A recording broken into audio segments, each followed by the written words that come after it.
Hey, we are here with some Terra Invicta, playing some Dungeons & Dragons on this wonderful Thursday evening with some wonderful players. So, when we last left our characters, they had met with the Lady of Pain, and one of our characters had gotten stabbed. And now we're headed to Pirate City, Scuttle Cove. The Crimson Fleet, this is kind of like their main base. So you'll be able to kind of take the fight to them. They're the ones who have been working with Demogorgon, transporting the Shadow Pearls. You do not know currently where the Shadow Pearls are, but you do know the last thing you found out was that the Shadow Pearls, this, ancient evil artifact that could, make everybody go crazy and demonic, is currently going... Or like they took the Shadow Pearls that were made at the Isle of Dread and were shipping them to Scuttle Cove via Crimson Fleet ships. So they made their way here. Whether or not they're still here, you do not know. But so you guys have kind of like three goals in Scuttle Cove, right? Save Delhi. I guess four goals in Scuttle Cove. Save Delhi. Find out where Lavinia went. Find out what happened to the Shadow Pearls and destroy the Crimson Fleet, right? Those would be four main goals in the city. You may have other side goals of your own, but that's kind of the main things that are on y'all's minds as you make your way to Scuttle Cove. We decided last time that you guys were going to take the Sea Wyvern and pretend to be pirates. Yes? Like, show up and, like, Audra knows about the Crimson Fleet, so you guys are gonna, like, pretend to belong in Scuttle Cove, at least at the beginning, and see how long that lasts. Is that still the plan? I think so. Why not? Cool. I'm ready to your heart fiddly dee, my guy. The only thing that we didn't really figure out is me, because I am a fire genasi, and we're all gonna have to wear disguises. I don't know if we actually care about that or not. I could just put my hair up and put a hood you'll up. all have to wear disguises. I don't think it's as big a deal as you're thinking it is. The fire genasi are rare, but it's not like all fire. Like, it's not like when someone sees a fire genasi, they immediately think they could never be in the Crimson Fleet or be a bad guy at all, right? That's not what would happen. The thing is, though, what's her brother's name? Who? Vanthus? Lavinia's brothers. Vanthus, yeah. Vanthus. Yes. If he Vanthus sees us, knows you guys, yes. Yeah. Well, I guess if he sees... Well, he doesn't know me. That's true. And Vren, not that he could know what you truly look like anyway, because you're a changeling, but... I don't think Vren knows what he truly looks like. Yeah, exactly. Vren should dress up as Delhi. I don't think that would work because of the size difference. No, Delhi is a medium creature. She's not actually a small creature according to the rules. So, I actually don't know if I don't know. You've never been small. Yeah, I mainly just meant I think she's not the same height, so I don't know how that would affect it. I don't think it doesn't matter for changelings. They can change their height as long as it's the same size category. I'm pretty sure. That's true. I'm almost positive. Because I did not think that. They have a lot of control over their form. I'm pretty sure the rules are just like they have to be humanoid and they have to be medium. I might be wrong, but it seems kind of... I think it has to be the same size. You can adjust your height and weight and can change your size between medium and small. Oh, okay. So you can be a halfling. Right. Okay. I did not know that. That is interesting. Yeah. Okay. So one question I had is, does anyone have the date? Because I'm hopelessly lost with the date. Thank you, Seth. I need to actually be writing this down because I like keeping track of this. I've given up. I know. Last date I have is the 25th.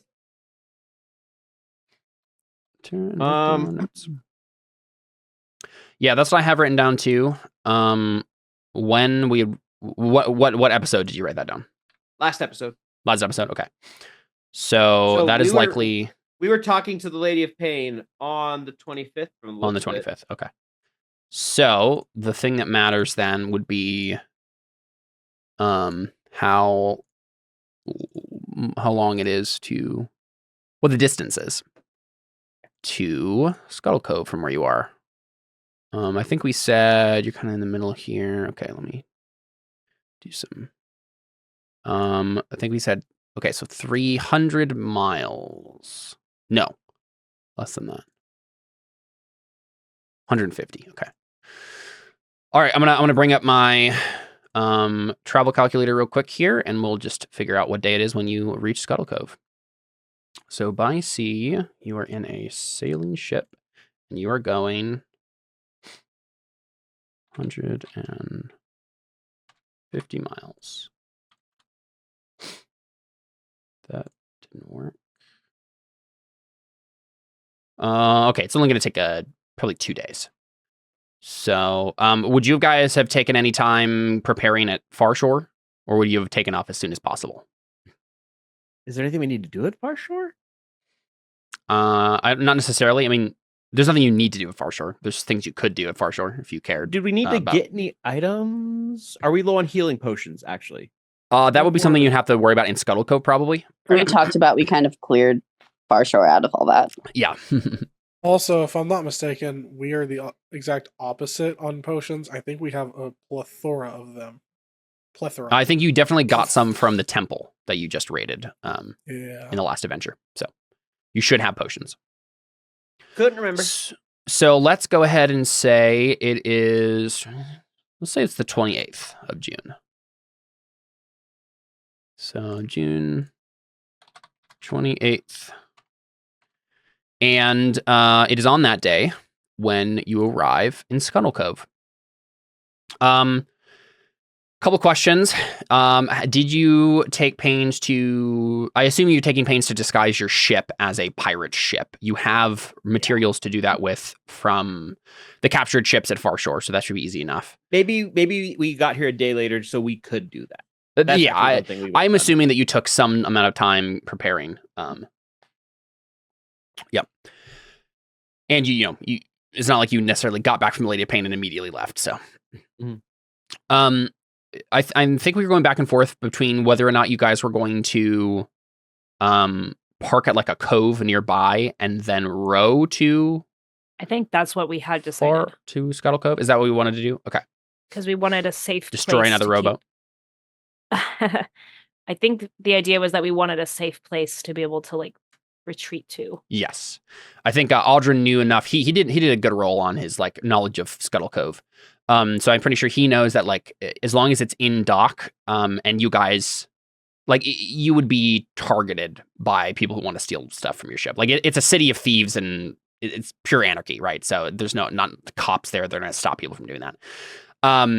So that's definitely there are problems with that, like you'd have to row there or find another way to get to the city. As long as you have something to do that with, then and you're confident that you're not going to get like attacked or anything, then you're fine. But yeah, it probably would be a good idea to not have that docked, at least until you have like a foothold in the city.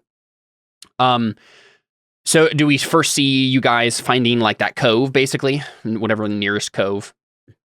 I'm thinking we probably have Audrin make a roll here, given his sea captain stuff. See if we can figure out what you want to do there. Let me check. So you guys are bringing Serge and Benedict, I assume. Are we just assuming that the rest of the crew of the Sea Wyvern is just like unnamed sailors that we don't have to worry about? Basically, probably. Yeah, I'm not even sure there's anyone in Far Shore that's been named that like would be important enough.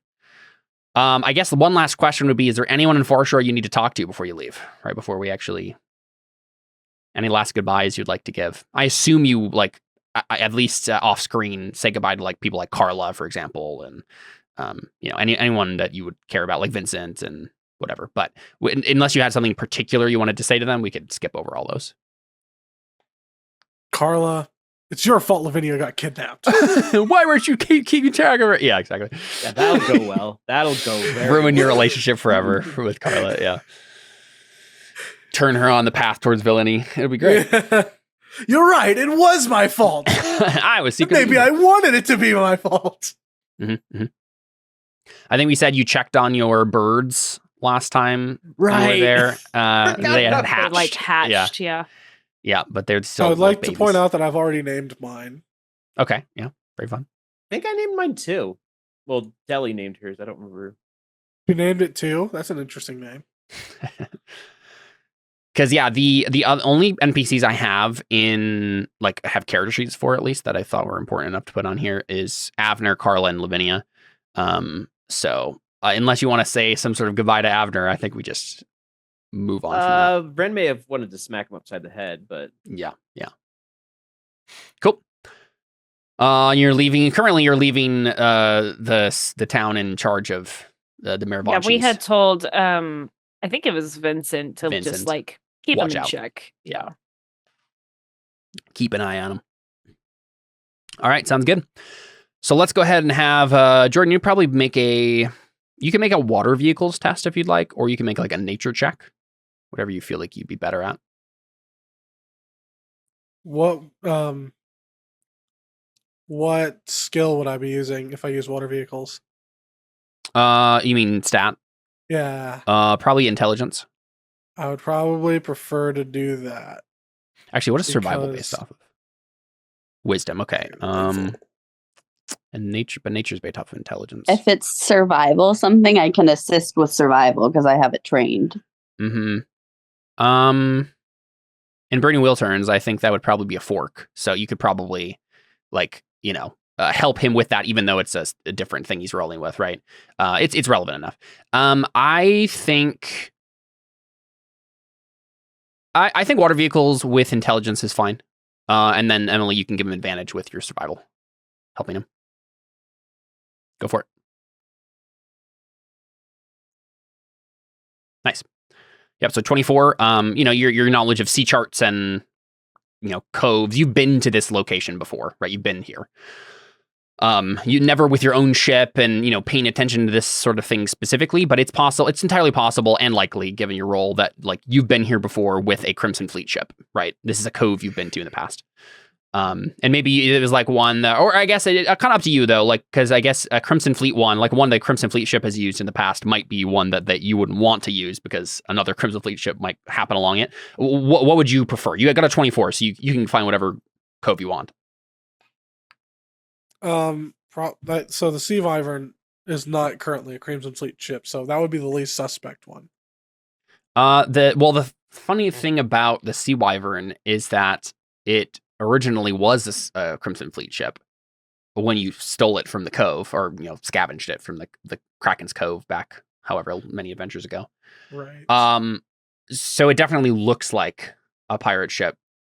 But yeah, I guess my question is would you have wanted to find a cove that the Crimson Fleet doesn't necessarily know about? Or at least doesn't use? So to hide out in, yes. Right. Okay. Because I think we could get a cool moment here where the reason that Audryn does this is primarily because it's intelligence based and stuff. This is, we see you looking over some charts that Tavi had that you managed to recover from his stuff after the battle, right? As you guys were running away, you grabbed his pack that he had dropped on the floor or something, right? And we see you we saw he had charts, that was his thing, right? He's a geographer and made maps and stuff. Very interested in all that stuff. So we see Audryn rifle through those charts and maps that Tavi had and pull out one and be yeah, there's a cove here. Yeah, let's check it out. And you scope it out, and it looks like a good place to hide out. Your sailors are not high level adventurers or whatever, so this is a good safety for them too, to be able to hide away from the high level pirates and other monsters that probably live in Scuttle Cove. Socorvia is the island that you're on. That's the name of the island that Scuttle Cove is on. Part of a series of islands over here called the Pirate Isles. And let me open up my Google Doc of Scuttle Cove itself, and read you off a description here. Socorvia is a festering scar of an island, the largest in the Pirate Isles. Its skyline is dominated by jagged volcanoes, and its lowlands fester with salt marshes and dripping jungles. From the moment it was settled, Socorvia was a deadly place, attracting only the desperate and the ruthless. The island's most infamous settlement, Scuttle Cove, began as a crude hideaway for pirates, smugglers, and criminals. And this is probably Audryn himself giving us voiceover as he's explaining this to his companions, right, as we zoom in on the shot. But as word spread of its lawless shores, the city quickly became a sanctuary for factions and individuals who wanted to operate outside the reach of any kingdom's law. Over time, the city became less a pirate's retreat and more a haven for twisted ambitions. Scuttle Cove was built from blood and gold, shaped by the hands of powerful factions who brought with them their own dark gods, strange customs, and sinister agendas. Its streets are now a battleground of influence and deceit, where the city's 6 major factions vie for control and survival. Sokovia itself is a volcanic tropical island dominated by tangled jungles and stinking salt marshes, barely 40 miles across at its widest point. A jagged spine of mountains, including no less than 3 active volcanoes, runs down its length. While a few demented hermits and feral folk dwell in lonely huts and tiny thorps, the Crimson Fleet maintain... Actually, I was just about to spoil a secret, because I'm reading enough GM stuff here. The majority of human life on the island dwells in Scuttle Cove. That's the last bit there. So, cool. Jordan, you are probably leading the way as our characters prepare to travel to Scuttle Cove. How are you doing so? Are you going to try to use magic to get over there? Are you going to take a rowboat? I assume you're going to set up some disguises. Yeah, I think our plan was to get a little bit away and then to sail in with a rowboat, hopefully inconspicuously. And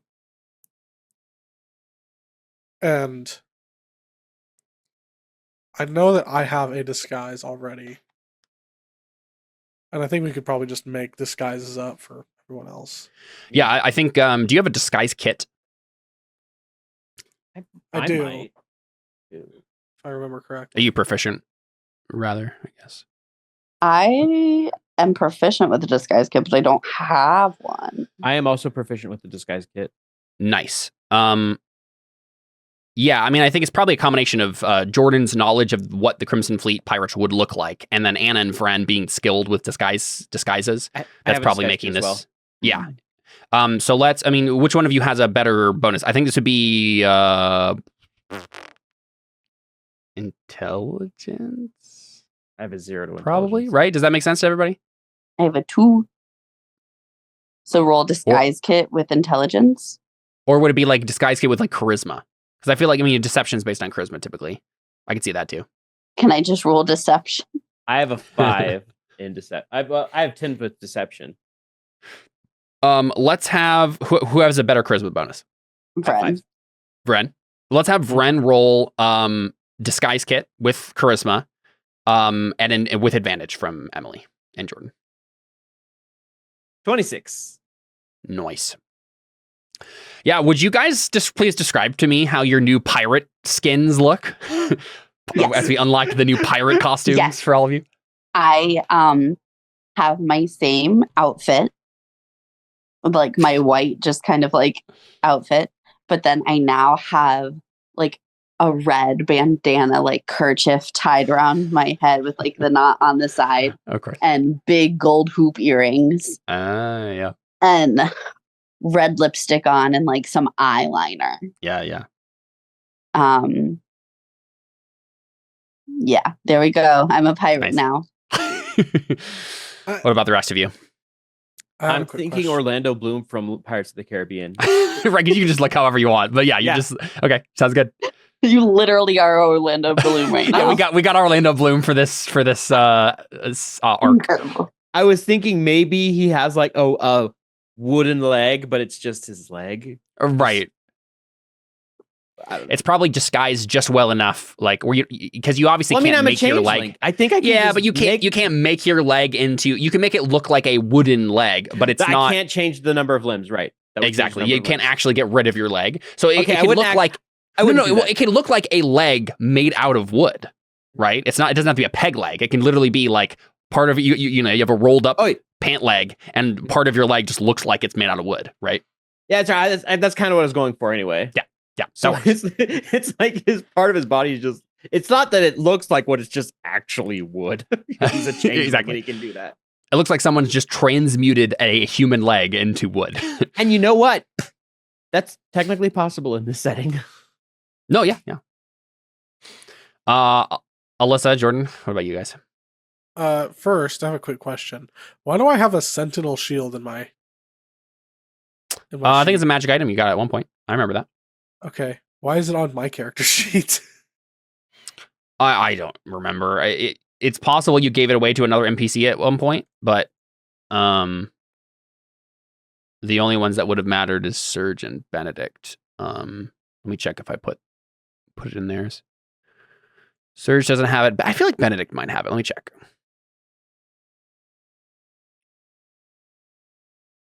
He has an amulet of the devout, and that is it as far as I'm seeing. So I think you just have it in your inventory, right? I don't think you used it, but Oh, okay.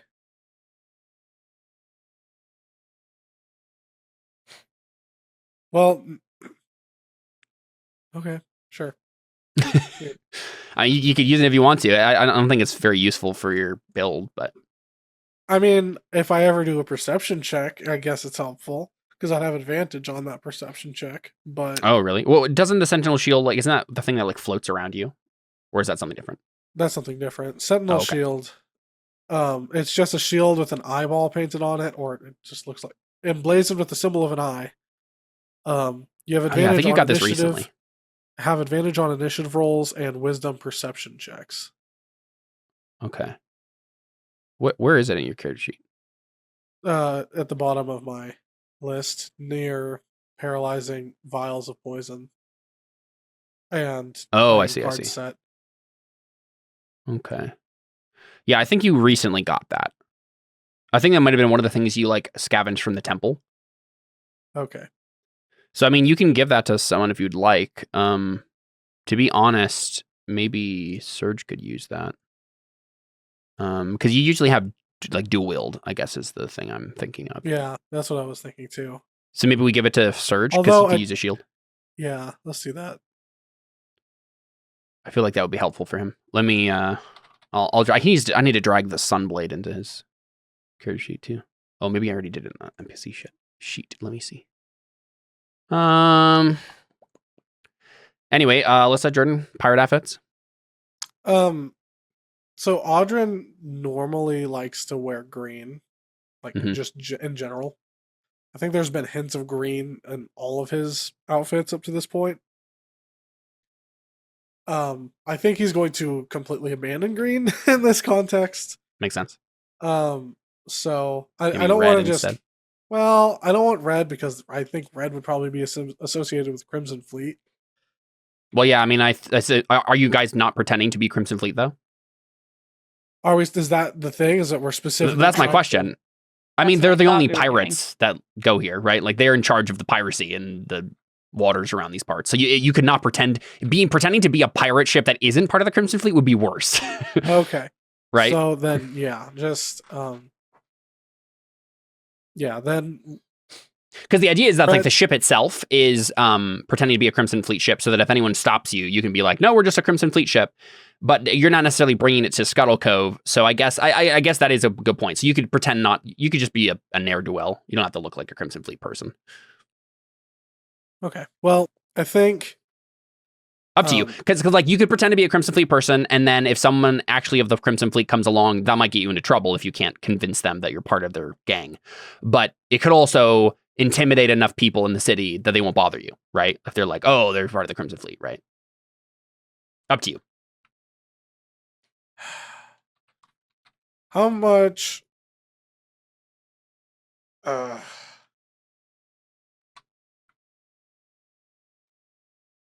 Let me look at my deception stat because my deception is 2. I'm not going to be deceiving anybody super well. I mean, we have other people with good deception. I would say Bren could talk. I have a +10. Yeah. Excuse me, I can deceive people. Can too. But I mean, if there's at any point that any of us get split up. I just don't know about if we have any other story, especially if we're adorning our ship with Crimson Fleet flags and things like that, right? Because it's that's our story. So I don't think, I don't know. Yeah, I mean, there's pros and cons to each approach. If you wanted to pretend you're not part of the Crimson Fleet, then you don't have to worry about Crimson Fleet people finding out that you're trying to impersonate them. But also that means that you're just a random group, and in which case all the factions are going to be like, oh, we can easy pickings, right? We don't have to worry about like angering another faction by attacking these people, right? Yeah. And you would know that, like Jordan, like Audrin would know that like people without allegiances in Scuttle Cove is a dangerous place to be. Yeah. Because the only law in the city is the laws of the factions themselves. So it's like, if you're not part of a faction, if you don't have protection from one of the factions, then it's free for all against you. It's the pirate code. Exactly. More like guidelines than actual rules. Yeah. Yeah. So I think we're best just disguising as Crimson Fleet. Sure. So I imagine Audrin's wearing like a red bandana.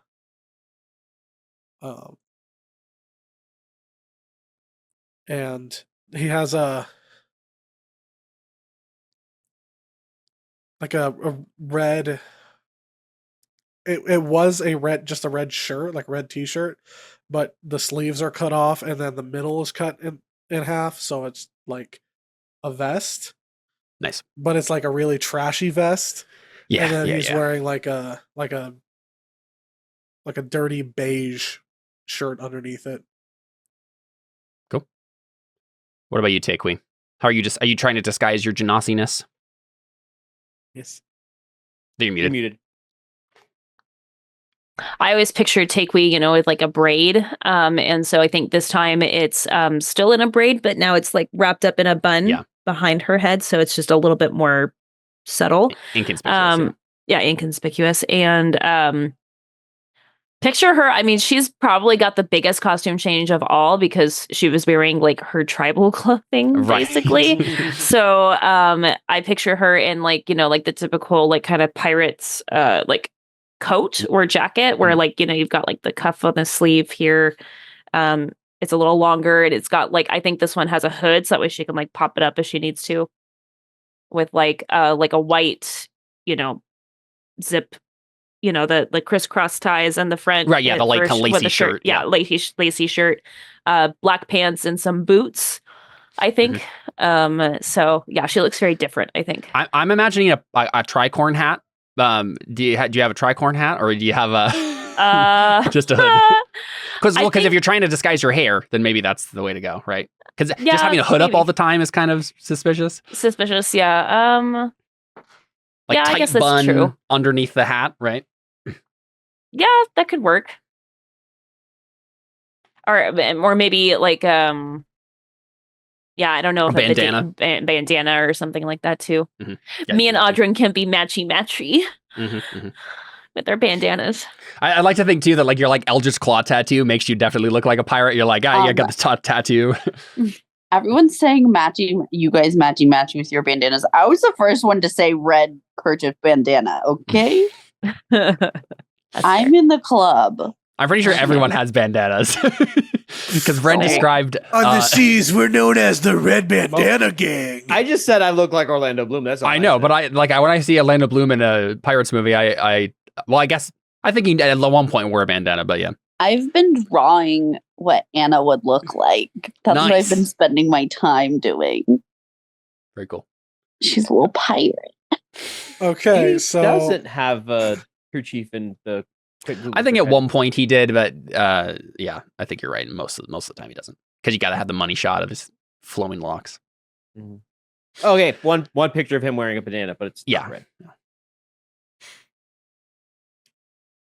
Cool, sounds good. So official hat or bandana, Takewee, or hood? Go bandana. Why not? Let's all look like we're kind of together, I guess, right? Mm-hmm.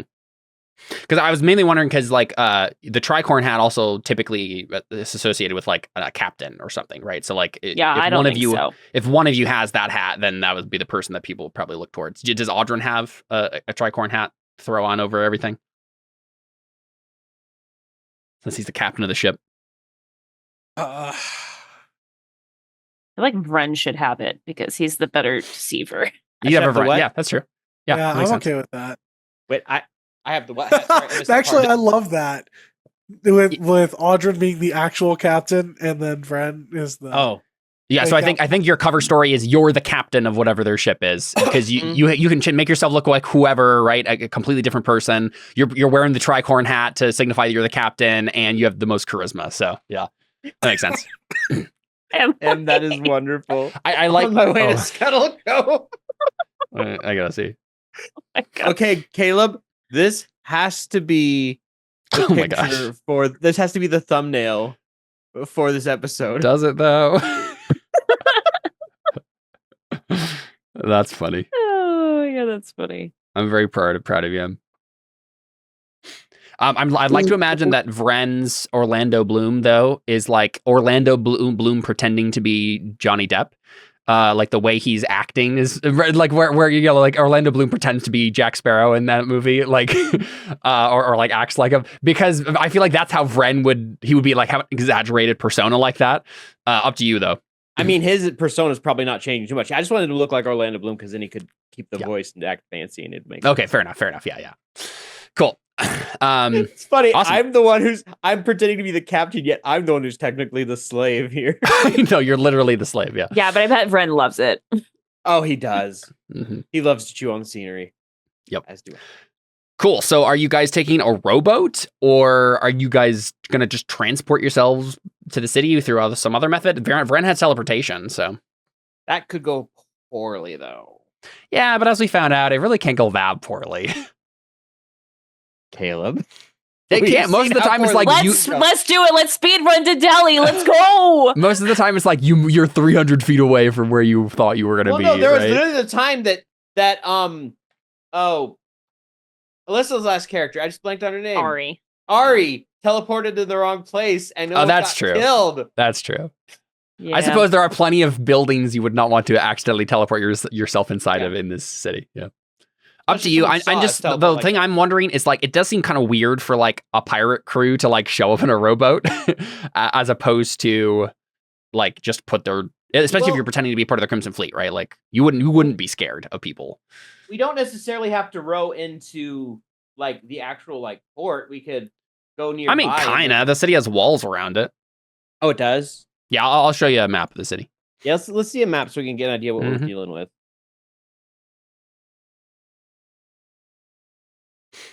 There is Scuttle Cove. It's darkness. Oh. Yeah, well, that doesn't help at all. There we go. Yeah, so it's got walls around it. Like, you're not going to be able to... You could try to sneak in the city, but that would be its own thing, right? It's going to be much easier to just show up at the docks. And it was just, again, you can do it in a rowboat. It's just like, you might have to like explain yourself to someone, or maybe you're targeted by someone, right? Because basically what I'm saying is like, if you just teleport yourself into the city, you don't have to worry about any of that stuff at the docks, right? If we have to worry about other things, though. Yeah. What does Vren have in his arsenal? I guess probably up to Audrey, and you'd probably be the person calling the shots here.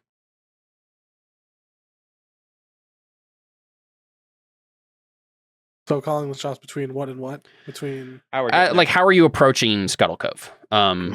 If you want to keep your ship and your sailors safe at the cove that you're hiding in, are you going to row up in a rowboat? Are you going to have Vren teleport you guys in? Are you going to try to sneak over the city wall? I mean, I think the rowboat is what we had discussed. Like, yes, you can do that. The thing I'm warning about is that it probably will seem strange for the pirate captain and his people to come up in a rowboat, right? At least if there's no ship in sight. Like, it'd be one thing if like you had parked your ship out in the bay and then rowed in. It's another thing to be like, they're coming from around the corner. Like, where did they come from? They're just in a rowboat, right? You know. Right. So there's not like a place like an I mean, there's a bunch of docks, basically, right? Like, right. Let me double check what number 18 on the map here. The like, what that actually is. Okay, yeah. The city doesn't have government, so it's not like there's going to be. But also that means there's probably a bunch of different people who are going to try to tax you or whatever for going on their dock, right? We could just say that the boat had to turn around, but we had business in Scuttle Cove, so. And again, you can totally do that. That's the thing. I'm just basically saying, There's going to be a roll involved. There'll probably be some roll involved there somewhere. I mean, And there'll be a roll involved if you teleport. It's just a different sort of roll. Yeah. There's 2 rolls. 1, where do we end up? 2, how do we convince people we didn't just magically teleport there? Yeah, I feel like the teleportation too would be more of a Escape plan than a coming in plan. Because I can get back to Far Shore like that, no problem. Yeah. Let's just, well, we don't want to leave our ship here, but I could teleport. Oh, I would just take something from the ship, right? Take something. Yeah, I can take something from the ship. Yeah. Okay. So hear me out. Mm-hmm. What does it cost Vren to, or does Vren have an invisibility spell? No. Oh, but I like your thought. I do have major image. What is major image? Oh, no larger than 20-foot cube. I was gonna say I could major image so it looks like our ship is there, but I have also never used major image this entire time. I thought I was going to use it, and it has not been helpful at all.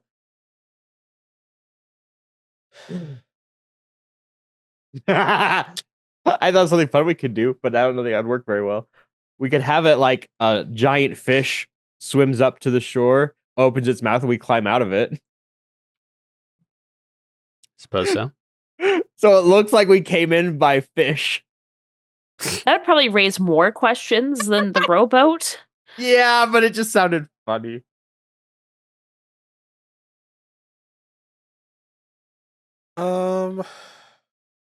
One of these days I'll use major image.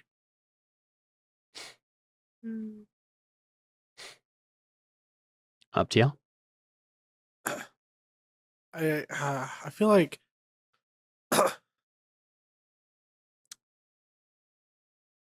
I mean, if you can upcast invisibility to get us there, that works too. upcasting invisibility ups it from 1 person to 2 people. Can you not upcast it again? No, because I don't have spell okay. slots for that. Gotcha. Okay. Multi-class. Unfortunately, but I do. Well, like what I could do is I could upcast it.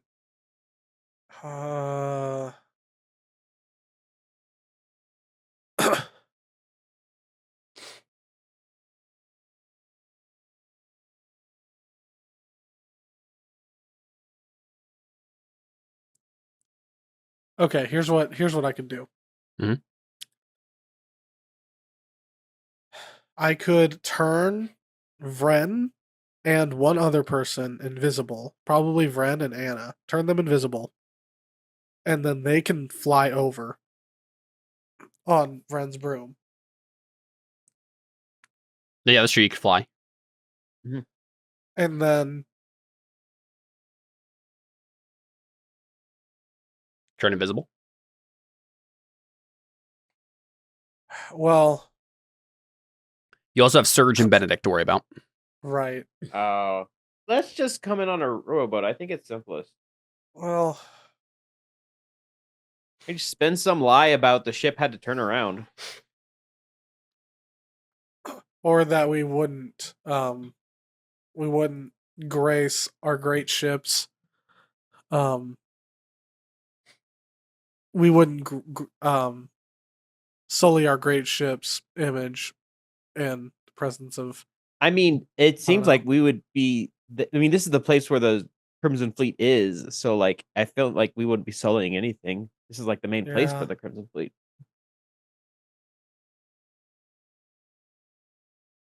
Fly, teleport, row.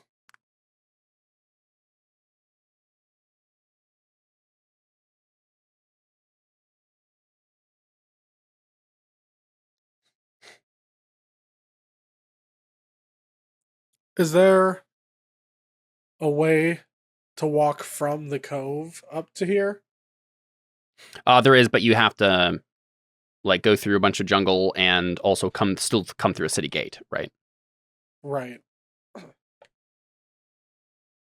Part of the reason that you might want to go some other way into the city is you're going to have to like pay people to like probably an exorbitant rate to like get in the city. It's up to you. I think either teleporting or invisibility, or teleporting and invisibility. If we teleport in, we can't teleport out. Right. Teleportation is the best way out, not the best way in. Well, we can't teleport out today. Yeah. But if we get stuck today, then we're stuck. Yeah. Invisibility is concentration, correct?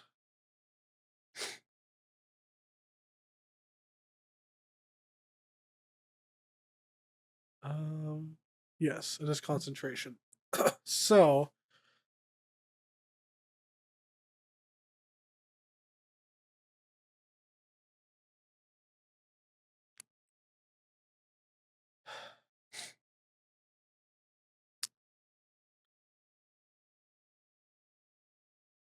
how in the world are we going to disguise? No, because we're leaving him behind. We were going to leave. We were going to leave Surge behind at the ship. Were you? That's what we said last session. We said we were going to leave Surge behind at the ship because, one, it's a little harder to disguise Mr. Robot Person that nobody has seen this race before. Yeah, that's fair. Two, one note that I did just read in the adventure here that you would have known, Audrin, is that the city's landward gates are imposing but unmanned. No one opposes or even notices a small group entering the city by these routes. So if you would like to enter through the gates, you can just do so. Enter through the gates that are like through the woods? Yeah, you'd like go cutting through the jungle. Like, go up a cliff from the cove, go into the jungle for a little bit, and then come out, into the city gates. What do you guys think? I mean, how long does it take us to walk there? Good question. I don't know if we're on much of a time crunch. Probably not that. I mean, I can say that you found a cove relatively close. I don't think it's going to be that big of a deal. Maybe a couple hours. Okay, then maybe we'll just do that. Yeah, but for adventurers, that's not bad. I like that plan. Sure. Yeah, that works. Sounds good. I was like concocting up a whole thing. I'm like, I know. All right, I figured out the spell slots. I know, and I decided to look at the adventure again and just check what it said about this part. And yeah so there's two city gates that probably make the most sense to enter. You could enter this one up here. Oops, here we go. In the north. Or you could enter in the west. Let's do that one. That was closest. The west? Yeah. I mean, the other one's going to require going through the fort. Huh? Kind of dependent on where you landed, but. Well, I just meant like, that one seems really close to just the shore in general. We're either going to have to pass by, we're going to have to go all the way like over here or pass by that gate in general. So like, it seems easy to just go on the left one. Mm-hmm. The west one. Sounds good. One thing that I double checked on the adventure that I think we need to flash back to real quick. So we've seen this. Everybody's getting ready and whatnot to go. And I think I'm trying to think of. So I think at the beginning of this episode we got like a flashback to kind of start things off, and it was a flashback back to Kraken's Cove. Where you found the sea wyvern in the first place. Maybe you guys were reminiscing at one point, during the beginning of the episode here, and we get a little bit of a flashback back to the horrors of Kraken's Cove. Fighting your way through all the sea, the crazy fish guys, right? And ending up at that one cave at the end there, helping one Sayori the Tempest fight off a bunch of crazy fish guys. Do you guys happen to remember which one of you had the most rapport with Sayori when you met her way back when? Did any? I know Takewee did not like her very much. I feel like it might have been me, but I don't think I had a good rapport with her. So I literally wrote down Takewee has sworn eternal vengeance against Sayori because she was the one who sent the fish, the frog guys to kill Lavinia or to capture her. Yeah.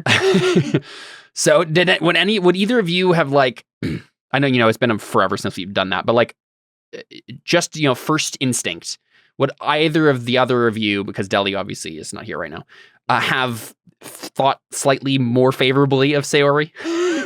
I mean, I feel like that was early enough on where Sayori is not a lawful kind of person, so I don't think I would have thought very highly of her. I might have let's say Audrin then. Yeah, I think that makes sense. Yeah.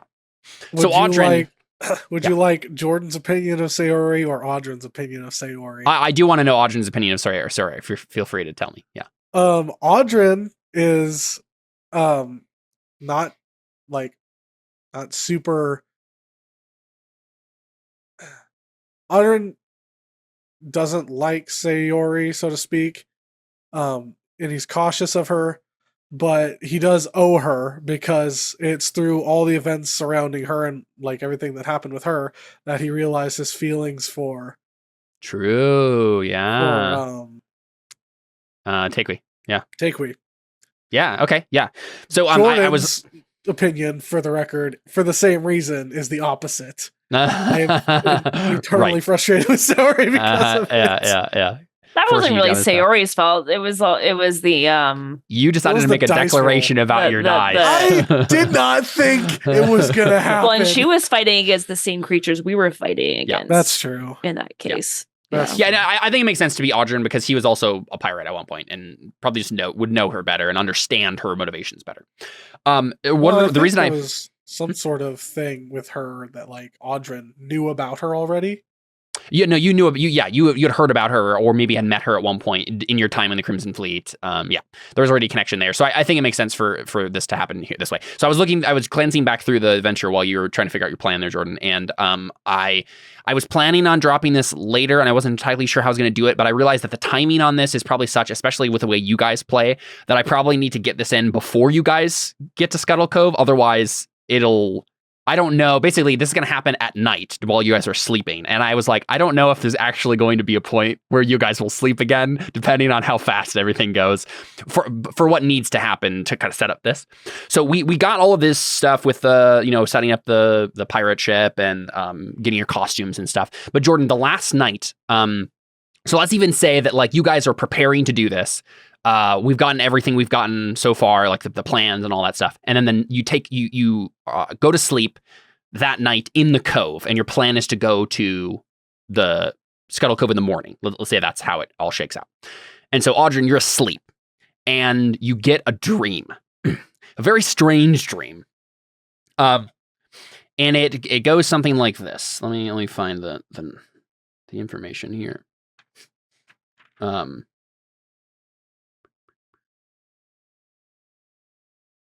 Find this. Where does this start? Okay, so the memories of the events of Kraken's Cove that I described earlier, that's what the dream is, right? So the flashback that we're getting is Audrin dreaming it, right? Is like the events leading up to meeting Sayori and stuff.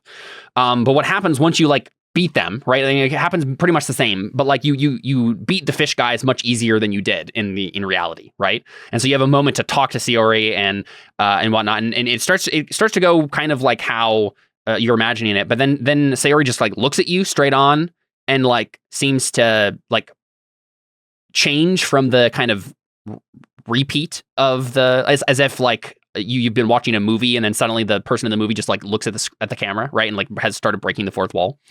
And she says, she greets you with a smile. And she says, Audrin, it's good to see you. It's been a long time. And you still this is still a flashback to you. You're reliving the moment. So it's as if you're there again. Yeah. What would Audrin say? So you know what? I think it's even you fought your way to Sayori, but when you get into the cave, she's just sitting in a chair happily, sipping some tea and looking at you, right? Just she's waiting for you the whole time. Yeah. So does Audrin realize that it's a dream? No, Okay. you still think like this is you reliving the memory and then having a weird deja vu moment and being like, what's happening? You're confused, but like it still feels real to you. Yeah. So I think Audrey goes, what do you mean again? Yeah, she says, I recently came across our boy Vanthus again. Reminded me of you. So I thought I'd reach out. So you know where he is? Yes, he's here in Scuttle Cove. And I assume you're on your way as well? You've been chasing that fool for some time, eh? Wait, so we're not. You're starting to like. Yeah. It's starting to become clear to you what's happening. Yeah.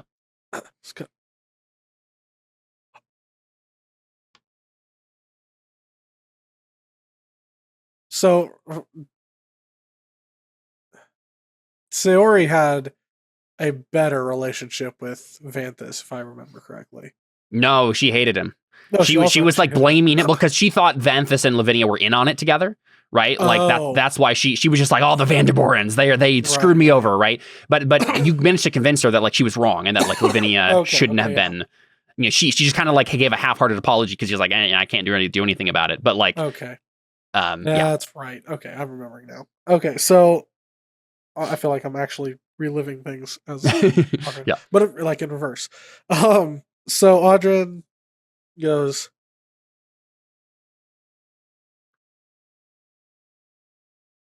how do you say this? No, shut up. Suddenly you wake up. Nobody asked you. You wake up. She's like, no, I have more to say. No. I think Audryn goes,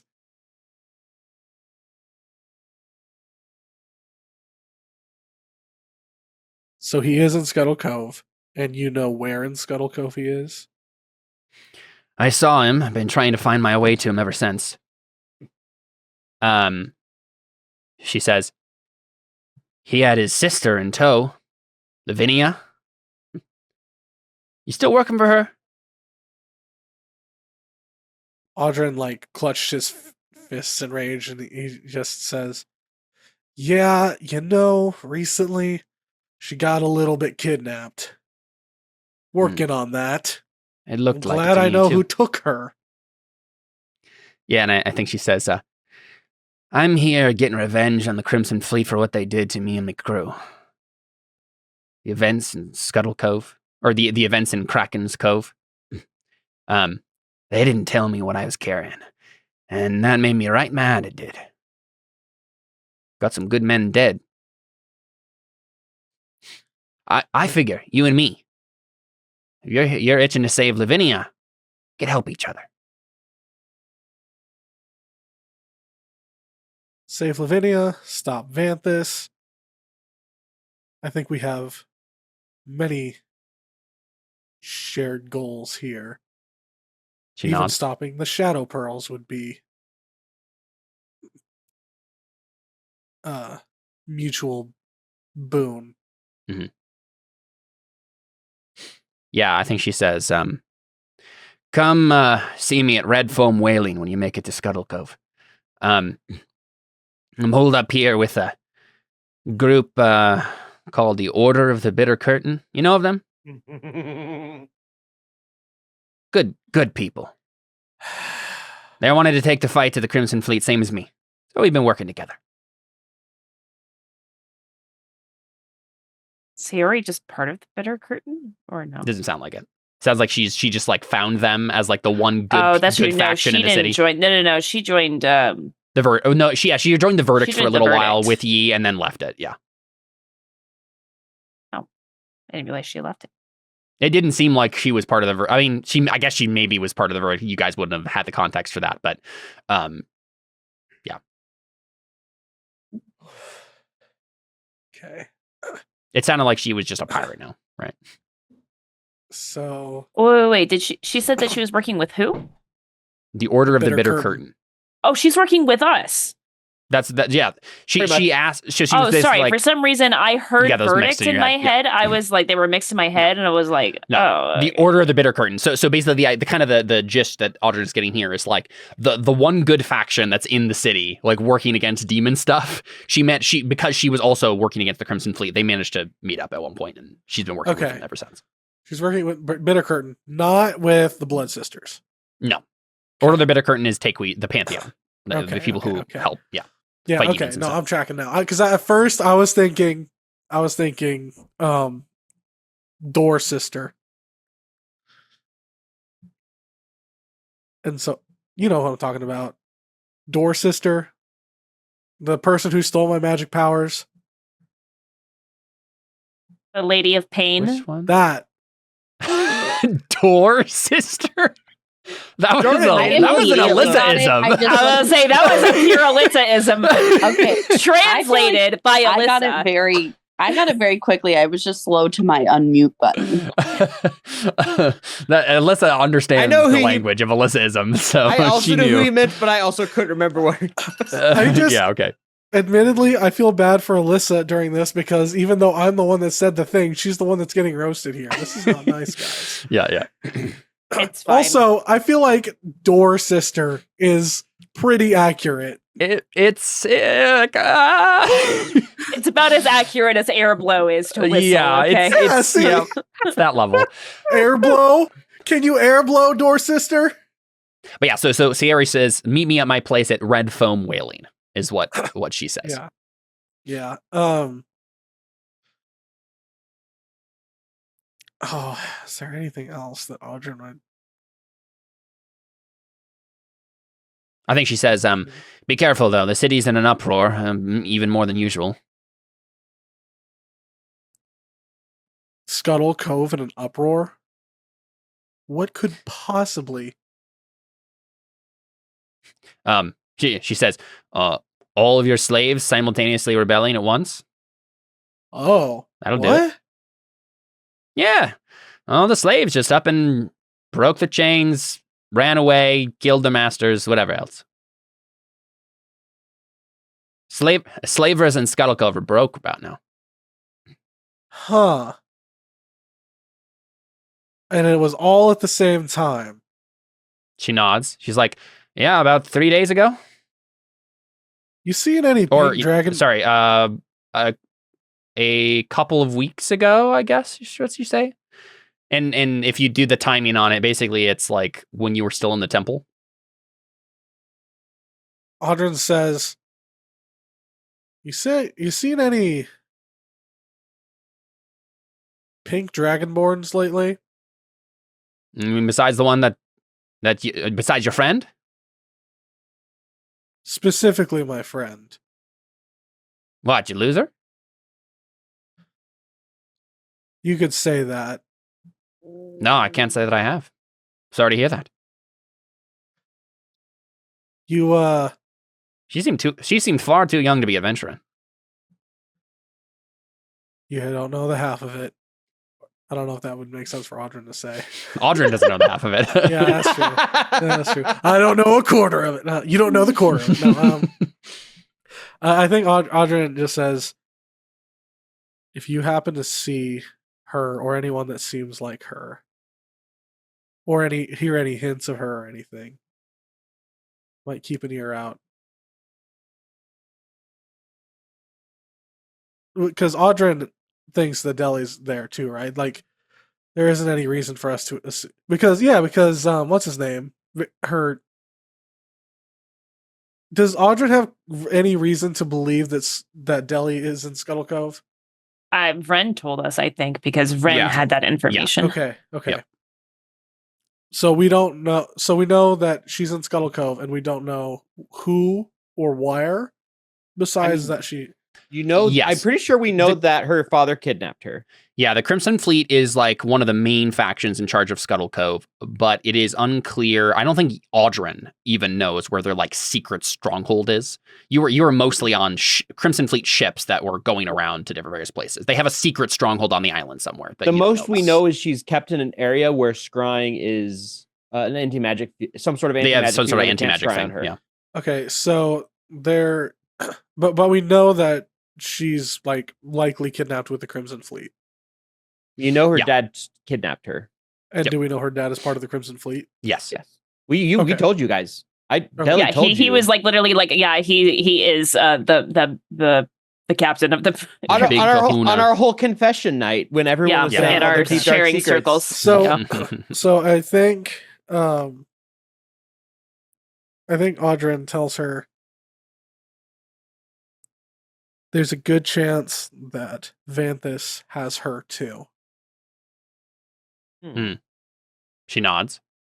Well, I suppose we'll knock out 2 birds with 1 stone then, eh? I'm hoping to knock out a lot more than 2. She smiles. Yeah, she just smiles. We'll see you there. Sounds good, Captain. Audrin nods. Captain. Doctor. Doctor. Yeah, and the dream ends, right? And so you wake up that morning and you know where you can find an ally at least. So it's not like you necessarily need to go there right away or anything. It's just like that's where you can find a friend. And we can work on this together. I let my friends know that I had a magic dream.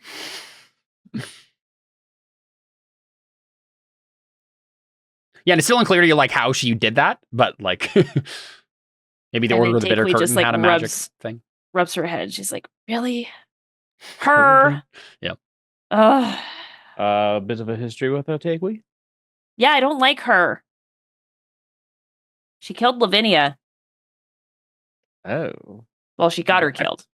Oh, that's true. She did die. She actually died. You had to resurrect She her. I forgot actually about that. died. We had to resurrect her. That's how she got Yeah. the mark on her. Mm-hmm. Oh, well, that is quite unfortunate.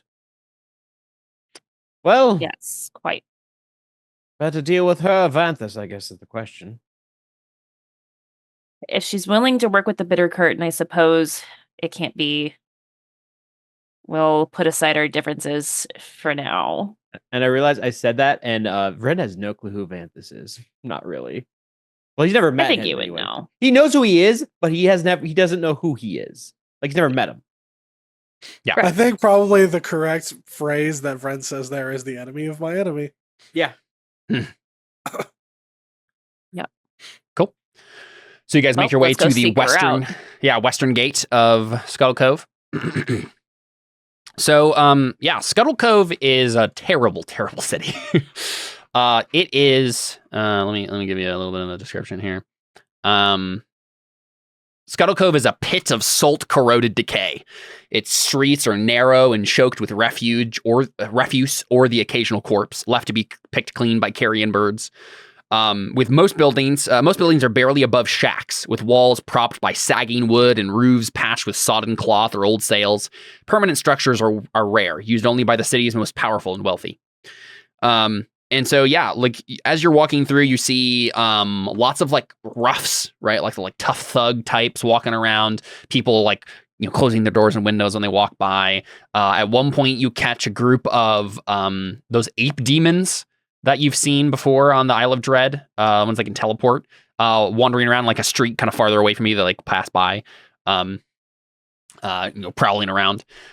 You see at one point, as you're first stepping in, a group of what seem like strange robed individuals who are raving about something having to do with like pure chaos and like we just you must give in to the call of I'm trying to think of how they would phrase this.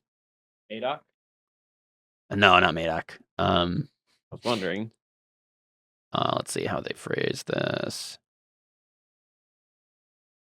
So it would be they're wearing strange robe. They have painted masks that usually look like frogs, strange frog things.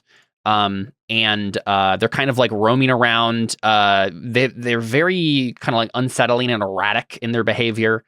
They roam the streets in groups, spouting nonsensical prophecies, trying to lure in new followers with promises of enlightenment through chaos.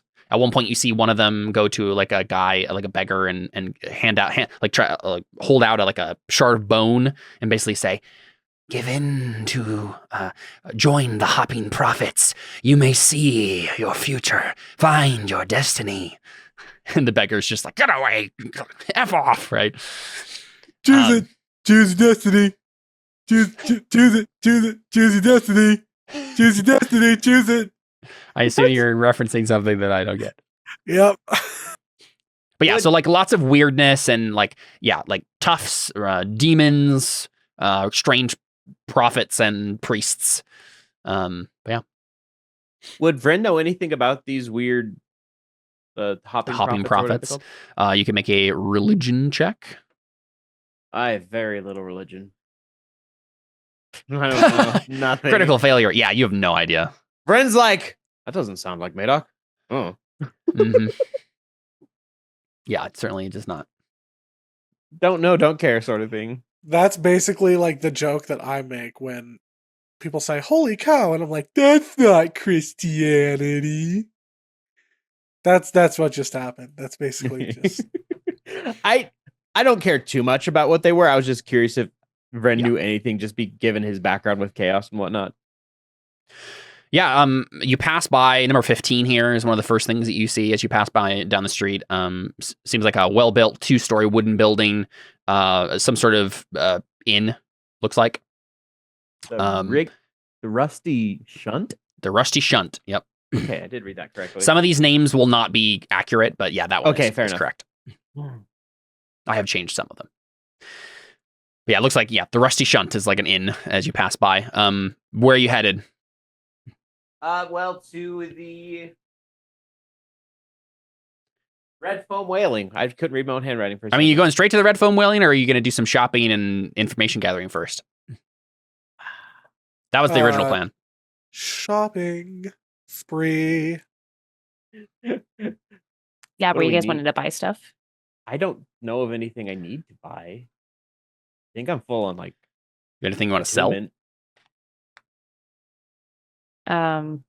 We did say we were gonna sell like the Oh, yeah, I have 2 coral statuettes that are worth 1500 GP. Mhm. Why do I have those? I don't know. We have a trident, a fish command that we can sell. You gonna try to find somewhere to sell that stuff? Sure. Yeah, and I also have 6 large pearls. Or 6,000. Those Sure. can be used for spell components, but they're large pearls. Okay, a couple of rolls that we'll have to make here. Let's go ahead and make a. I'm trying to think of what the roll would be for like finding the place to, like asking around and finding the market. Mainly just about time, like how much you wander around before you actually find it. Inviting trouble. Let's have someone make a persuasion check, probably. Vren, as you're sauntering around. Actually, is Audrey good at persuasion?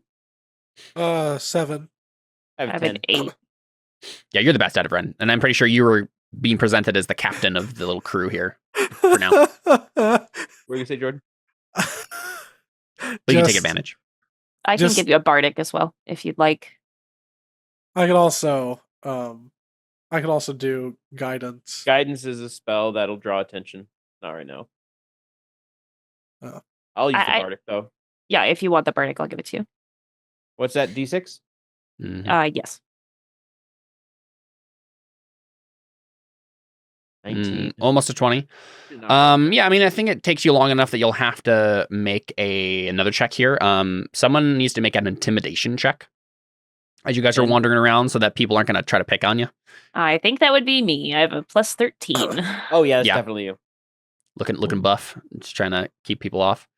Let's go ahead and have you make a. Where is this?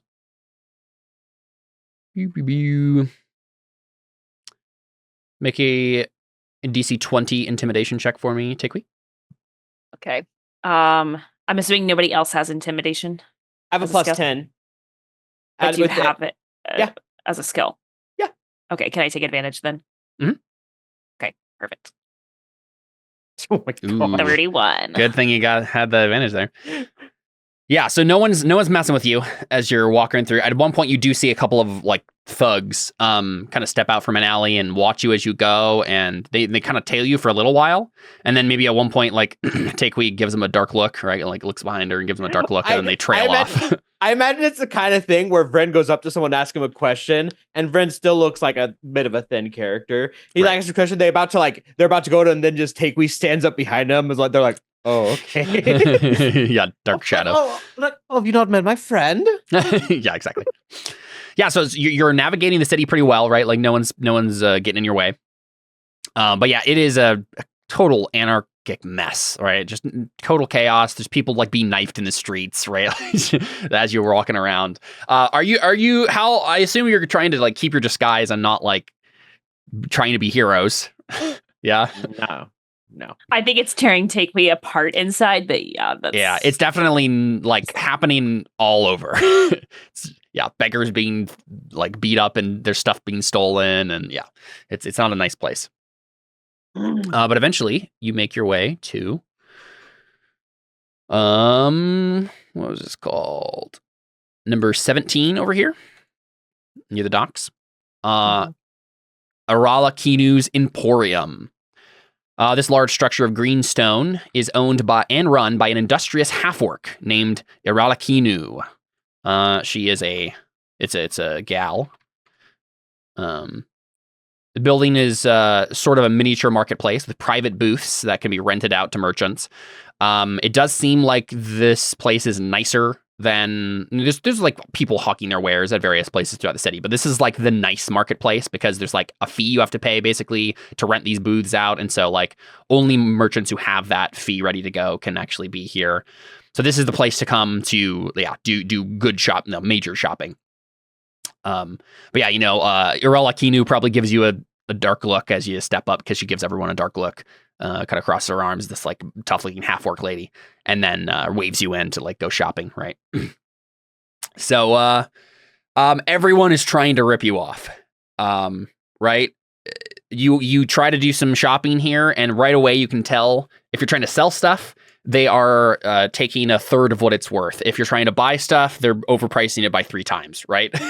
So you'll have to make a roll here to see if you can actually get it down to a reasonable price. I don't think you will have to see. Maybe we'll do like a graduated test here to see like how high you can get will determine how close to an actual fair price you can get for your stuff.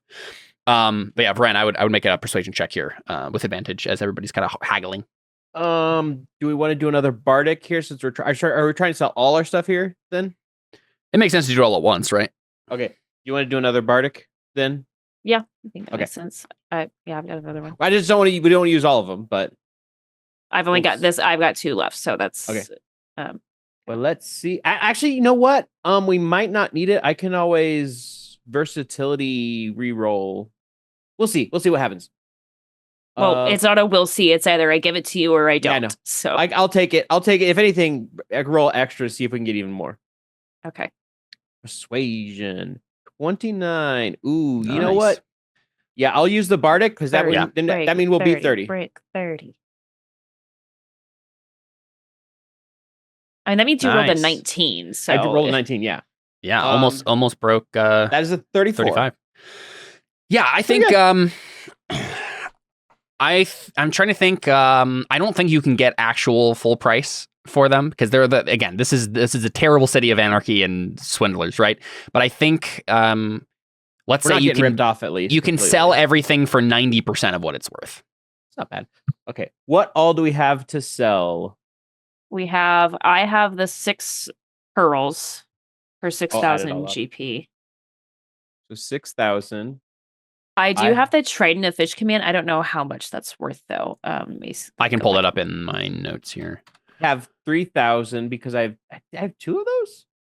I really don't think I have anything special to add for selling unless do we think it's worth it to like I could sell my +1 quarterstaff now that I have the Staff of Thunder and Lightning if that will bring in money. I thought we wanted to keep that though. I don't know. Well, I'm saying we can sell my +1 quarterstaff. That doesn't have all the cool stuff because I have the cool one. You have that. Yeah. The Trident of Fish Command is 450. 450. Yeah, I just found it too. I mean, might as well sell it. Deli has another one. Yes. No, you don't. She did. Yeah, Deli did. If you have it still, like, yeah. It's not worth that much. Like, I wouldn't mind just holding on to it. Like, we just keep it in the boat. I think we might as well just hold on to it. That's total 9,000 GP with all those things. Jordan, do you have anything worth selling? I have, and I guess the alchemy gear would also be it's worth 1,000 GP. That might be worth selling. Yeah. I've got some geodes. Mhm. I've got 12 geodes worth 50 gold each. 600. And then the +1 quarterstaff is 500 if you want to sell it. Yeah, we can. I don't really see a reason not to sell it. So, the one reason would be this is technically a relic of the Church of St. Cuthbert. Probably. And this is we could just Pirate say we City. stole it.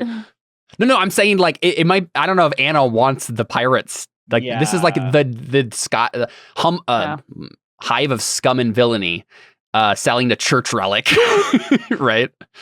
Oh, That's you could do it. I'm just saying, like that might rub you the wrong way.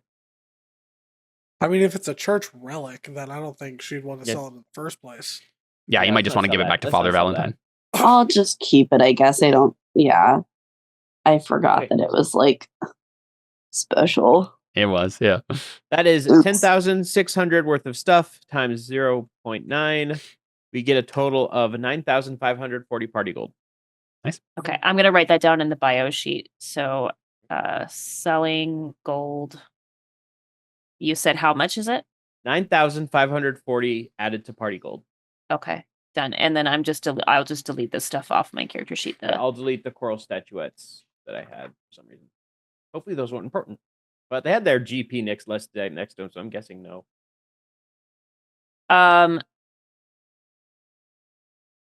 Hey, could Surge use chainmail? I think he has armor. Because I have +1 chainmail. Let me double check what he has. He has integrated protection. So let's see. You gain a +1 bonus to armor class. You can don only armor with which you have proficiency. Blah blah blah blah blah. You must incorporate it into your body. Interesting. Does he have armor currently? I feel like he does. I'm looking at the NPC sheet. Let me find. I'm pretty sure because part of it is like you basically integrate the armor into your being, right. But I think he did get some in his like. He does have chainmail, so yeah. So if you want to give him +1 chainmail, yeah, could we? Mm-hmm. Yeah, up his AC, might as well, right? He just has to spend an hour with an hour. Oh, then I would have given that to him in Farshore. He could have done that then. Yep. Mm-hmm. So, okay, that's fine. Totally yeah. fine. So add +1 to his AC. Yeah, and I'll just get rid of it then. I'd rather do that than sell it. So yeah, and normal chainmail is not going to be worth selling.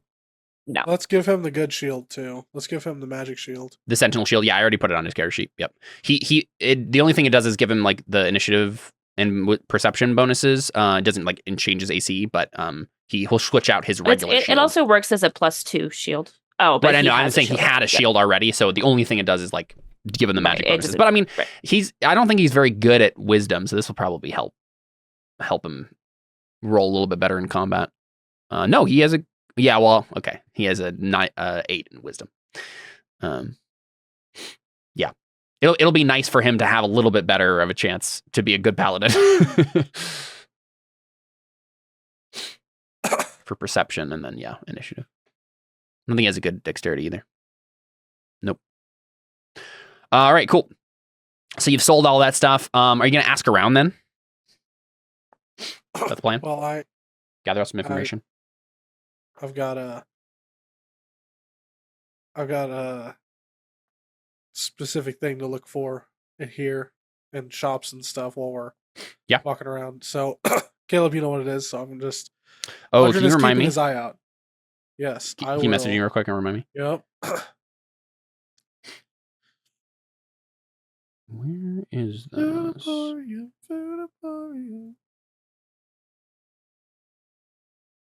Well, we need to. usual stuff we need to ask around about, but I think some of that we can get from not Lavinia, from Sayori. Yeah, up to you. That was just your original plan, so I just we don't need to derail things if we don't want to. Up to you. Yeah, did anybody want anything while we're here? Like they've, like a +2 weapon. If that helps. Like those are 5,000 GP, so we could. It'll probably cost a little bit more here, but I don't want to buy anything for Vren when he's potentially about to leave. So. Okay, I was just checking.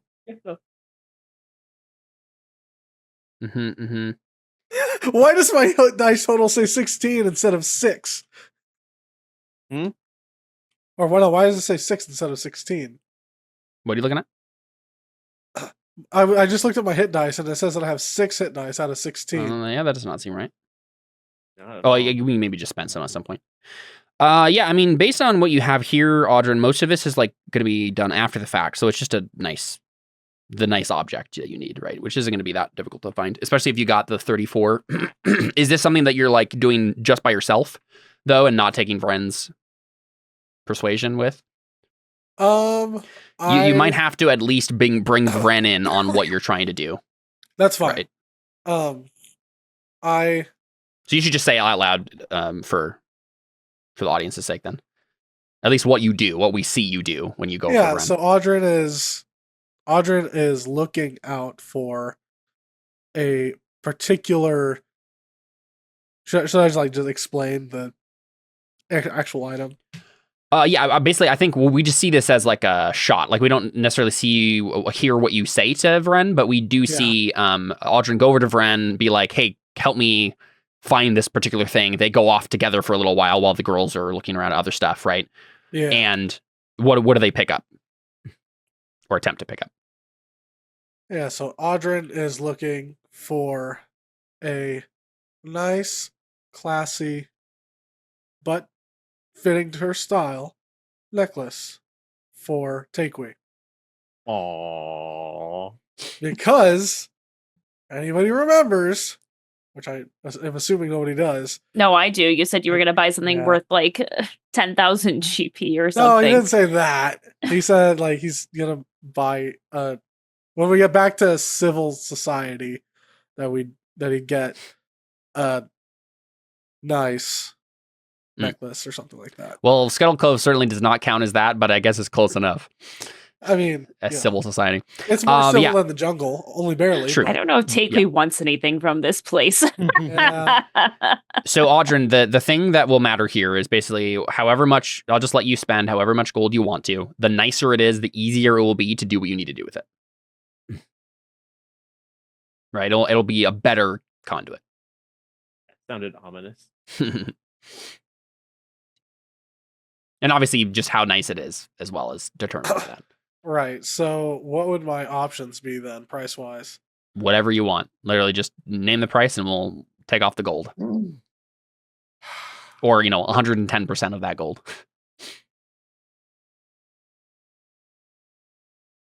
So a necklace worth X.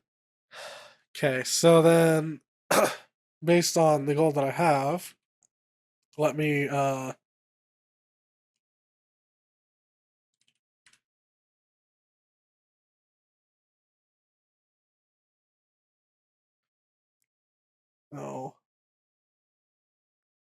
Oh man, how do I do that math? I can spend 185 gold. For so how much explain to me the way you're thinking there. What I'm thinking is that's how much gold I have. Okay. I've got 185 gold. For some reason, 750 silver and 300 copper and 300 silver. I mean, if you want to get rid of all of that, we can say basically you get something worth approximately 200 gold. Okay. I'll be broke and poor and have nothing. Sounds good. I mean, the party gold exists, so yeah. Sounds good. I think when just okay. Because Audrin has to like get your haggling skills is kind of what's happening here. Here's the thing. Does he explain to Vryn what he's doing? Or does he just explain he's getting a necklace? Does he say he's getting a necklace? Did he say what he's doing it for? All Audrin says is that he's getting a necklace. Like a class, like a sufficiently classy necklace. For gives you an eye. He just says purposes.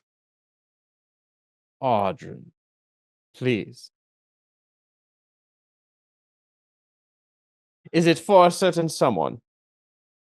Well, because my point is he would try and pitch in some money if he knows what you're doing this for. If he sees you empty his wallet, he'll throw in like an extra 50 GP. Would that make any substantial difference, Caleb, with the extra 50 for the things that I'm trying to do with it later? I think I was thinking in terms of like 50 GP increments. So yeah, that makes sense. Yeah. I'll throw in an extra 50. Okay, yeah. When he sees you empty out sees you start to empty out his counting, he'll throw in another 50. There we go. Because also, here's another thing: as soon as Vryn's gone, his money is useless. That's fair. Gotta find a way to spend 500 GP in the next couple sessions. Yep. Cool. So you do your shopping. Where to next? Because you could ask around, try to get. Is some there information. any magic items you guys would like before we leave? Like just any uncommon magic items, like for our NPCs, for Benedict or Surge. Now I know Surge is staying on the boat. Is that what we said?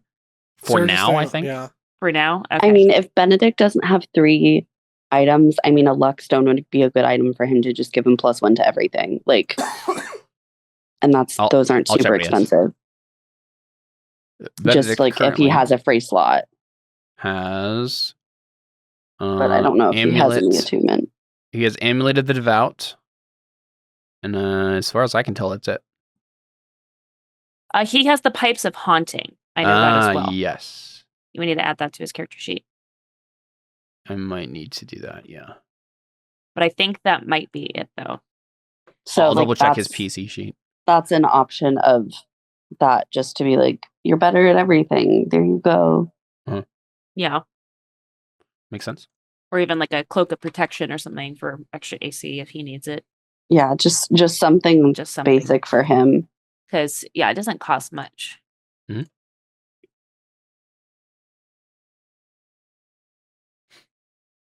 All right, I'll add it to a sheet then.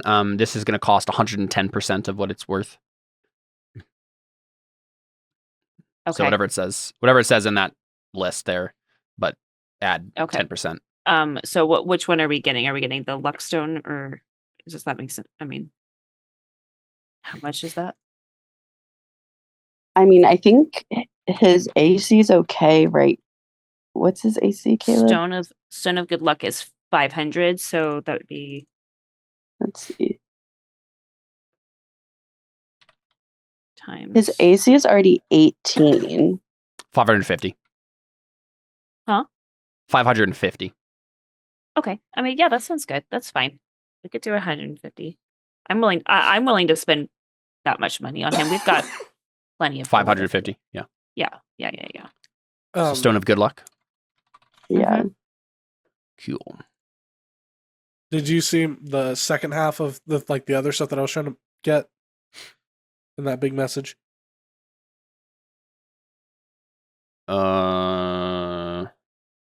Maybe I missed something. Let me check. No. Oh,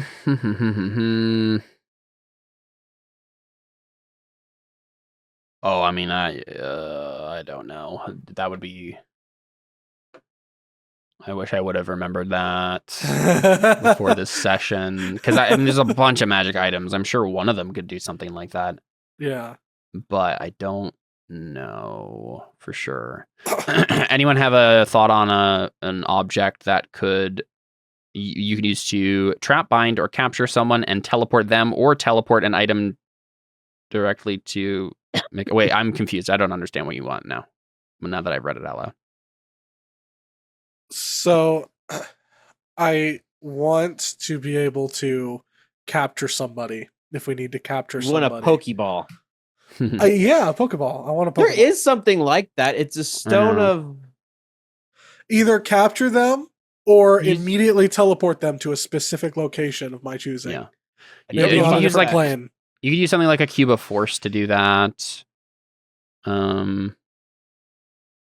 There's something I can think of like that, but I think it's only for inanimate objects. Let me just do Google. The first thing that came up is someone saying, put an immovable rod in their stomach. I guess that would work. Let's see. Cube of force. Dimensional shackles.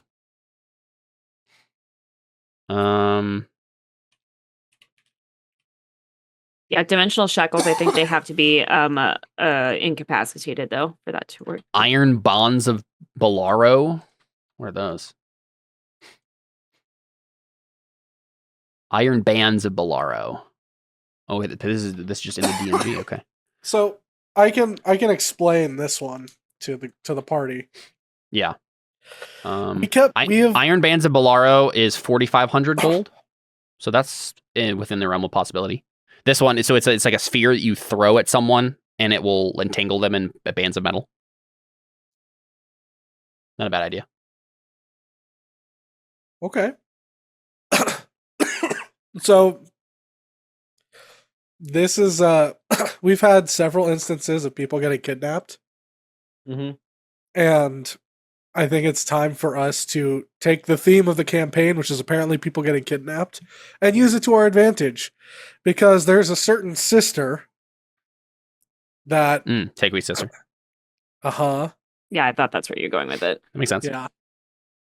I've been trying to figure out how can we do this in a sense. Yeah, so Iron Bands of Bolaro, Rod of Rulership or something like that, where you can charm someone, Robe of Entanglement, Wand of Binding, any of those. Like Iron Bands of Bolaro seems like a good one. I thought what you were trying to do, Jordan, was when we see Deli throws like a Pokeball at her to capture her or something like that. Yeah. I choose you, Deli. Part of this is like, what is your budget, right? Mm-hmm. How much are you willing to spend on this? Rod of Rulership is 4,500. Other thoughts from other members of the party? Because this is something that... Robe of Entanglement is 5,000.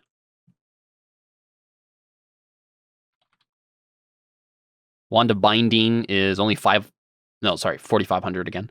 Yeah, I mean, these are all within the realm of possibility. Bands of Bolaro are also only 4,500. Yeah, exactly.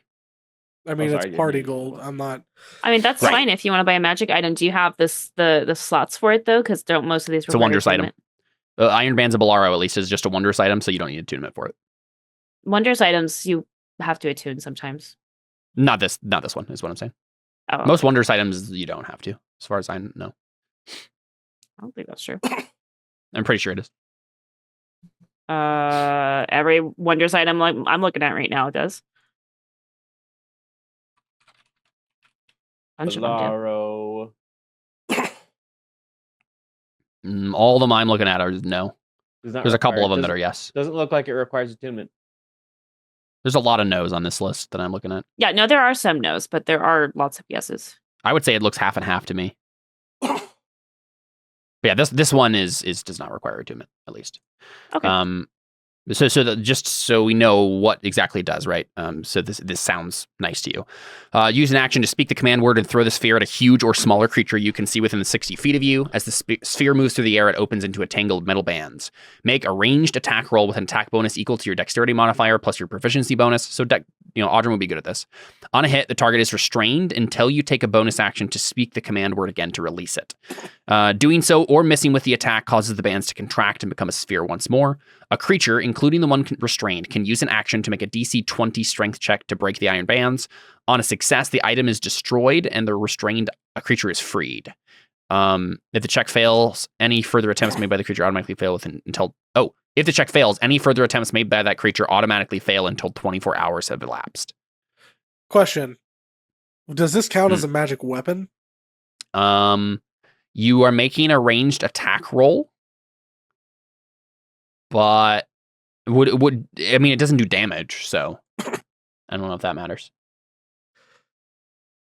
The reason why I ask is because I have battle ready because of Battlesmith. Mhm. And it says when you attack with a magic weapon, you can use your intelligence modifier instead of strength or dex for the attack and damage rolls. I would be fine with giving that to you. Yes. So that would give me currently a +10 to hit with that.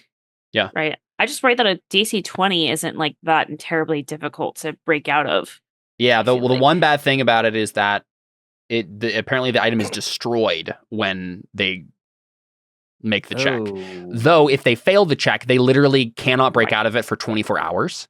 So like it's really good if it works, really bad if it fails. Save or suck. Yeah. Right. So real quick, let's look up ropes of entanglement and see what that does.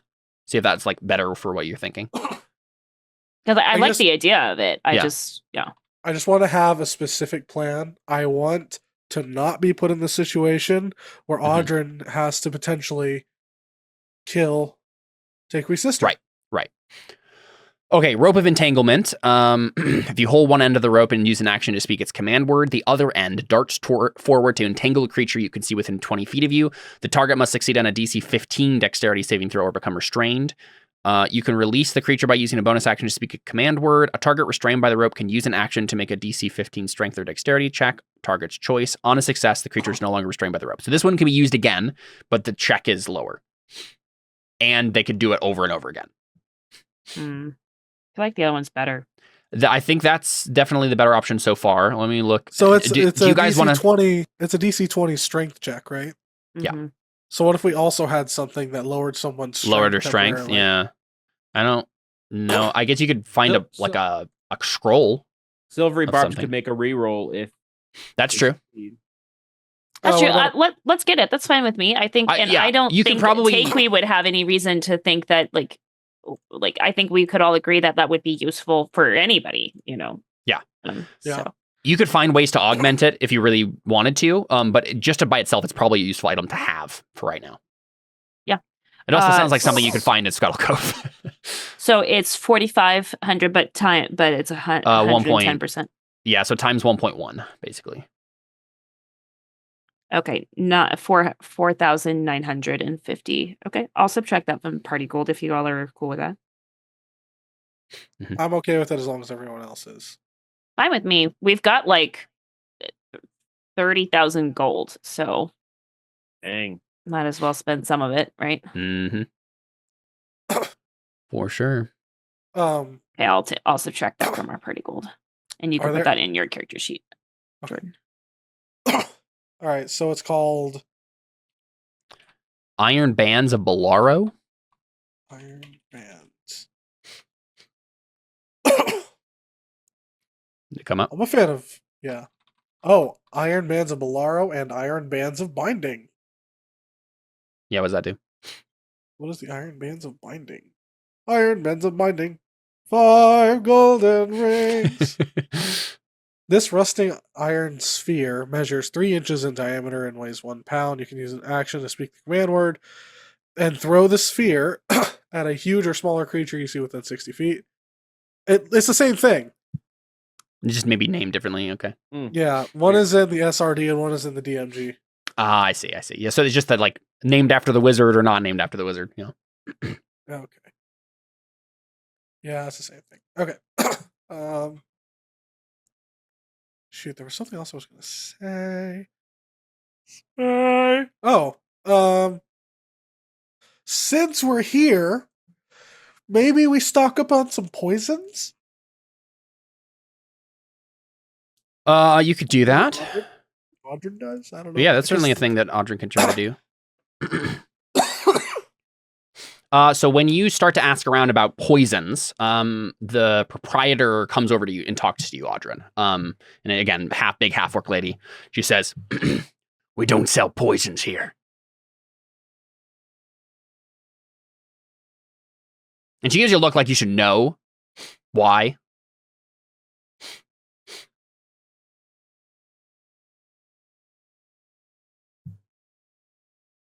So I asked about it, and then she's giving me a look as if I should know exactly why they don't sell poisons here. Mm-hmm. So, to be fair, I think you made the history check last time to probably know this. So you remember that the Nightshade Syndicate is the people in charge of poisons and drugs, and they have like basically a monopoly on all that stuff. So you'd have to go talk to them to get that sort of thing. Right. Okay.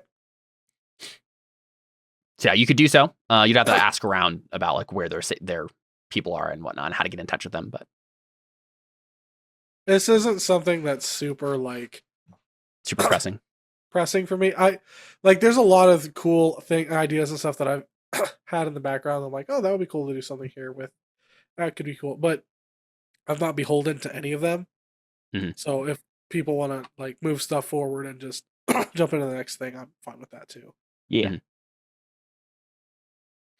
I don't want to hog the whole session just getting. Yep. Makes sense. Sorry, give me 1 second.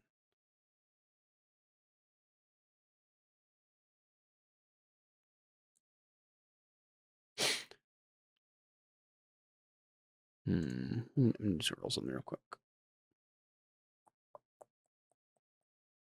Never mind. Okay. So any other shopping needs to be done, or we're calling that? I'm good. Cool. Do you guys ask around in the marketplace at all? Do some gathering information there, or do you wait? I think it might. Maybe this is just me, but I feel like it's best to ask Sayori about what information she has first, because that's someone we have some idea of being able to trust before we go out and potentially draw more. I think I trust the Bitter Curtain more than I trust her, but if she's working with them, right, then they can probably give us some information, is what we would be thinking. She doesn't trust you. Yeah. So Red Foam Whaling is number 18 over here. And I think we see you guys getting closer to it. And I think we'll go ahead and take a break right there. Because I did not prep anything for the Red Foam Whaling. So we're going to have to quickly You can't give us a dream about it and then not prep it, Caleb. Well, the thing is, I didn't read that section, and I realized that I should have given you the dream before you get to Scuttle Cove, and then I remembered that it leads to the Red Foam Whaling. So what you're saying is I should have delayed the session more with my random. You should have, but it's fine. I think it'll be fine. I'll just grab a couple of stat blocks and we'll be good to go. Okay. This is why this is on the bingo card. I know. All right, we'll be right back with more Terra Invicta right after this short break where I frantically get monsters ready. We'll be back. Just a second.